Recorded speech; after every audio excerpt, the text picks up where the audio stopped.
ఆంధ్రప్రదేశ్ విశ్వ బ్రాహ్మణ సంక్షేమ మరియు అభివృద్ధి సంస్థ డైరెక్టర్గా నిజమైన విశ్వాసం విధేయత చూపుతానని జనసేన పార్టీ జగ్గయ్యపేట నియోజకవర్గం నుంచి వినియోగించుకున్న మండల అధ్యక్షుడిగా నన్ను గుర్తించి నేను నా సేవలు గుర్తించి సామాజిక బాధ్యతగా నేను గత 2019 నుంచి పార్టీలో ఉండడం జరిగింది.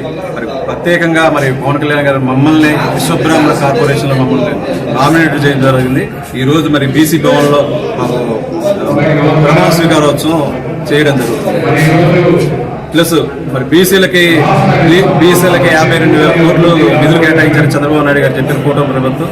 తప్పకుండా మరి విశ్వబ్రాహ్మణ కార్పొరేషన్ కూడా నిధులు కేటాయిస్తారని మేము కోరుకుంటున్నాం. ఇప్పటికే ఆల్రెడీ కొన్ని కార్పొరేషన్లకి నిధులు కేటాయించడం జరిగింది. విశ్వబ్రాహ్మణ సంక్షేమ మరియు అభివృద్ధి కార్పొరేషన్ డైరెక్టర్గా ప్రమాణ స్వీకారం నేను తిరుపతి పార్లమెంట్ అదేవిధంగా శ్రీకాళహస్తి నియోజకవర్గం నుంచి వచ్చాను. గతంలో కూడా డైరెక్టర్ అయితే విశ్వబ్రాహ్మణ కార్పొరేషన్ తరఫున ఈరోజు మా డైరెక్టర్లందరూ ప్రమాణ స్వీకారం చేయడం జరిగింది. జాతిని ఉద్దేశించి ప్రతి ఒక్కరు కష్టపడాలని తెలియజేస్తున్నాను.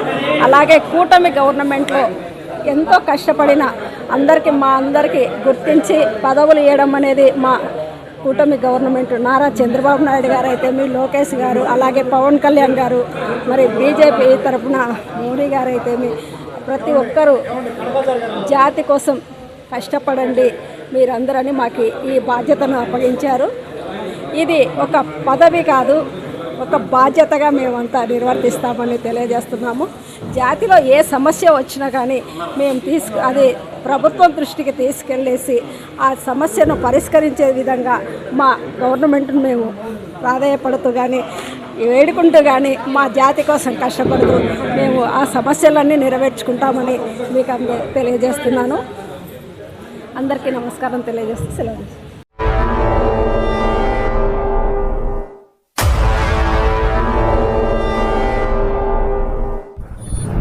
ప్రజా టీవీ ప్రజాపక్షం ప్రజల కోసం మీ సమస్యను ప్రజా టీవీకి తెలపండి.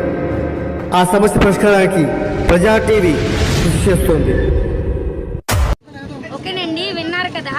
మా ప్రజా టీవీని సబ్స్క్రైబ్ చేయండి, షేర్ చేయండి, అలాగే కామెంట్ కూడా పెట్టండి, నచ్చితే లైక్ కూడా చేయండి.